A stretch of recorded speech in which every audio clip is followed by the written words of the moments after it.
Hello everyone, welcome to my channel Saishika entertainment vlogs. उम्मीद है आप सब लोग बहुत ही ज़्यादा अच्छे से होंगे। तो वीडियो स्टार्ट करने से पहले आप लोगों में से जो लोग भी नए हैं मेरे चैनल पे पहली बार वीडियो को वॉच कर रहे हो तो चैनल को सब्सक्राइब ज़रूर किया करो, क्योंकि आप लोगों में से बहुत सारे लोग ऐसे हैं जो वीडियो को देखते हैं बट चैनल को सब्सक्राइब नहीं करते। तो सब्सक्राइब करो, वीडियो को लाइक करो और ज़्यादा से ज़्यादा आप लोग वीडियो को शेयर करो। तो वीडियो का थंबनेल और टाइटल आप लोगों ने देखा होगा। मैंने कल आप लोगों को बताया था कि नन्नू और प्रीतो की आपस में बातचीत हुई थी, क्योंकि इस टाइम का जो टाइम है वो ऐसा टाइम है कि बड़ी बहन और जीजा साथ में नहीं है। तो ऐसे टाइम का एक अच्छा यूटिलाइजेशन किया जा सकता है। मतलब उस टाइम को हो सकता है ये टाइम एक ख़राब टाइम से अच्छे टाइम में चेंज हो सकता है।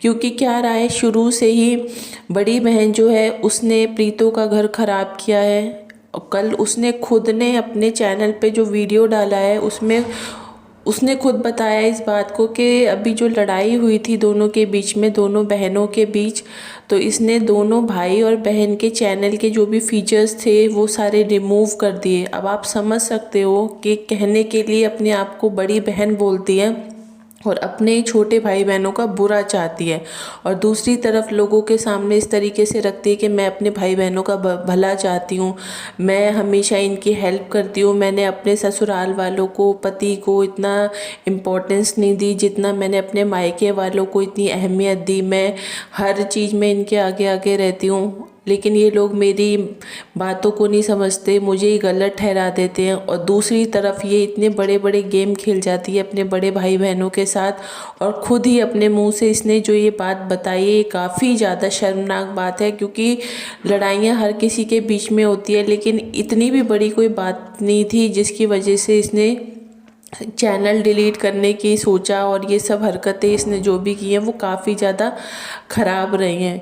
तो अब बात ये आई है कि जो जिस तरीके से नन्नू ने प्रीतो से जब कॉल पे बात की थी और दोनों की जो भी बातचीत हुई थी उनको सुनकर ये लग रहा था कल तक कि हाँ चीज़ें बनती हुई नज़र आ रही हैं। क्योंकि नन्नू ने प्रीतो को डायरेक्टली ये बोला था कि वो चाहता है कि प्रीतो और बच्चा वापस आए, और जो भी कोर्ट की चीज़ें चल रही हैं उनको एक तरफ रख के अगर दोनों साथ में बैठ के चीज़ों को सॉल्व कर सकते हैं, ख़त्म कर सकते हैं पुरानी बातों को, तो ये काफ़ी ज़्यादा अच्छा रहेगा दोनों के लिए ही, और ख़ासकर बच्चे के आने वाले फ्यूचर के लिए। ये बातचीत हुई थी, ये सारी बातें मैंने आप सब लोगों के साथ कल के वीडियो में शेयर की थी। अब जो आज नई चीज़ सुनने के लिए मुझे मिली है वो ये है कि नन्नू जब प्रीतो के घर गया है आज, तो प्रीतो की मम्मी ने काफ़ी सारी ऐसी बातें कर दी हैं नन्नू के साथ, यानी कि वही पुरानी बातें फिर दोबारा से रिपीट हुई है। और वही सारी बातें, मतलब वही एक आप समझ सकते हो कि जब दो लोगों के बीच में आपस में नहीं बनती है और वो कोशिश कर रहे होते हैं किसी रिश्ते को बचाने के लिए, तो पुरानी बातें कहीं ना कहीं सामने आती ही आती हैं। तो वही सब चीज़ें हुई हैं। प्रीतो की मम्मी ने फिर वापस से वो पुरानी बातें रखी हैं कि इस तरीके की चीज़ें पहले हुई हैं प्रीतो के साथ। उसको बाहर आने जाने नहीं दिया जाता था, उसको हम लोगों से नहीं मिलने दिया जाता था, और घर पे भी उसके साथ इतनी ज़्यादा लड़ाई झगड़े किए जाते थे। प्रीतो ने भी काफ़ी सारी बातें बोली हैं कि मैं इतना बड़ा अगर फैसला लूँगी तो बहुत ही सोच समझ के लूँगी, क्योंकि इससे पहले भी कई बार इन लोगों की जो भी लड़ाइयाँ हुई हैं उसके बाद यही होता था कि इन लोगों की लड़ाइयाँ हो जाती थी तो प्रीतो गुस्से में मायके चली जाती थी। फिर कुछ टाइम जब निकल जाता था उसके बाद आपस में इन दोनों की फिर से वही बातचीत हो जाती थी, और फिर ये लोग किसी भी तरीके से मान जाते थे और प्रीतो अपने ससुराल वापस आ जाती थी। ये सब चीज़ें होती थी। उसके बाद फिर दोबारा से इन लोगों के लड़ाई झगड़े स्टार्ट हो जाते थे, फिर वही दोबारा कंडीशन स्टार्ट होती थी। तो अब जब बातें सामने आई हैं तो उसमें यही आ रहा है कि प्रीतो की मम्मी का कहना यही है कि अब जो भी फैसला लिया जाए, या तो साथ में रहने का लिया जाए या अलग रहने का लिया जाए, या जो भी लिया जाए बहुत ही सोच समझ के लिया जाए। क्योंकि अब ऐसा ना हो पहले की तरह के ठीक है, फिर वापस से तुम साथ में रहने लग गए, फिर तुम लोगों की लड़ाई झगड़े हो रही हैं, क्योंकि इन दोनों की लड़ाइयों की वजह से घर के और लोग भी बहुत ज़्यादा मेंटली डिस्टर्ब हो जाते हैं। तो इसकी मम्मी का कहना ये है कि जब से मैंने प्रीतो की शादी की है, मैं चैन से रह नहीं पाई हूँ। डेली डेली की इन लोगों के लड़ाई झगड़े सुन सुन के, कभी सुबह फ़ोन आता है, कभी शाम को फ़ोन आता है कि ये हुआ वो हुआ। तो अब मैं ये नहीं चाहती कि अगर तुम साथ में रहो तो ये सब चीज़ें वापस से सामने नहीं आनी चाहिए। और अगर तुम लोगों को लगता है कि तुम साथ में रह सकते हो तो रहो, और अगर नहीं लगता कि तुम साथ में रह सकते हो तो मत रहो। क्योंकि उनका कहना ये भी है कि अब मेरा लड़का है, वो भी शादी लायक है, तुम लोगों के लड़ाई झगड़ों की वजह से मैं अपने लड़के की शादी वगैरह के बारे में कुछ भी सोच नहीं पाती, क्योंकि दिमाग में टेंशन ही इतनी ज़्यादा रहती है। तो इस तरीके की काफ़ी सारी बातें अभी सुनने के लिए मुझे मिली हैं कि ये सारी बातें हुई हैं।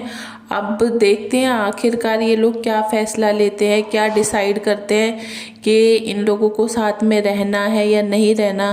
क्योंकि जिस तरीके की सिचुएशन अभी हम लोगों के सामने बनती हुई नज़र आ रही है, तो उन सब बातों को देख के तो यही लगता है कि जब भी सिचुएशन थोड़ी सी ठीक होने की कोशिश होती है, यानी कि जब भी लगता है कि हाँ हो सकता है चीज़ें अब ठीक हो सकती हैं, तभी कुछ ना कुछ ऐसी नेगेटिव बातें हो जाती हैं या कुछ ऐसी बातें सामने निकल के आ जाती हैं जिसकी वजह से इन लोगों की बनती हुई बात बिगड़ती हुई सी नज़र आने लगती है। क्योंकि पहले भी आप लोगों को याद होगा, जब बच्चे का बर्थडे था उसके बाद भी लग रहा था कि हाँ चीज़ें ठीक हो रही हैं, हो सकता है दोनों मान जाएं और साथ में रहने लग जाएं। लेकिन उस टाइम पर बड़ी बहन ने अपना दिमाग चला दिया था, उसने नई चाल खेल दी थी। उसने प्रीतो को ये बुलवा दिया था कि मैं तभी ससुराल वापस जाऊंगी जब नन्नू और उसकी मम्मी उसको लेने के लिए आएंगे। तो कभी कभी ये लगता है कि इन दोनों की आगे फ्यूचर में क्या लिखा है क्या नहीं लिखा कुछ समझ में नहीं आता। क्योंकि जब भी चीज़ें कुछ सही होती हैं या इन दोनों की आपस में कोई बातचीत होती है, कुछ भी होता है, तभी कुछ ना कुछ नेगेटिव चीज़ सामने आ जाती है।